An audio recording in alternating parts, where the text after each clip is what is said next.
Mahuva marketing યાર્ડમાં transport અને વેપારીના વિવાદ વચ્ચે યાર્ડમાં લાલ ડુંગળીની હરાજી બંધ રાખવામાં આવી હતી। ટ્રાન્સપોર્ટ માલિકો લોડ થયા બાદ માલની જવાબદારી ન લેવાતા વેપારી દ્વારા લાલ ડુંગળીની હરાજી બંધ રાખવામાં આવી હતી। વેપારી અને ટ્રાન્સપોર્ટ માલિકો વચ્ચે સમાધાન બેઠકનો દોર પણ શરૂ કરવામાં આવ્યો છે। મહુવા માર્કેટિંગ યાર્ડની ઓફિસ પર ખેડૂતો દ્વારા હરાજી શરૂ કરવા માટે દોડી આવ્યા હતા।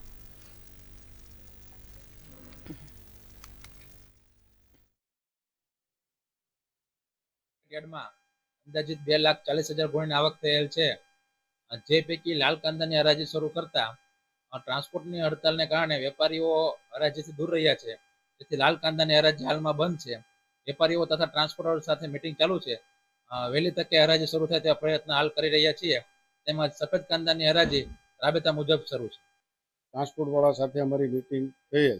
ટ્રાન્સપોર્ટવાળાએ એમ અમને કહેલ કે ટ્રાન્સપોર્ટની હડતાલ આગળ છે, તમે જોખમે ગાડી ભરશો, અમારા જોખમે જવાબદારી અમારી કોઈ ટ્રાન્સપોર્ટવાળાની રહેશે નહીં। આ હિસાબે અમે વેપારી એસોસિએશન સૌ ભેગા થઈ અને નિર્ણય કરેલ કે ભાઈ તારી જવાબદારી ન હોય તો ગાડી અમારા રસ્તામાં ઊભી રહે, સળગી જાય, બળી જાય, લૂંટાઈ જાય તો જવાબદારી લેવી પડે। ટ્રાન્સપોર્ટવાળાએ અમને ચોખ્ખી ના પાડી। આ હિસાબે અમે આજ રોજ મહુવા માર્કેટિંગ યાર્ડનું કામકાજ હરાજીનું બંધ રાખેલ છે।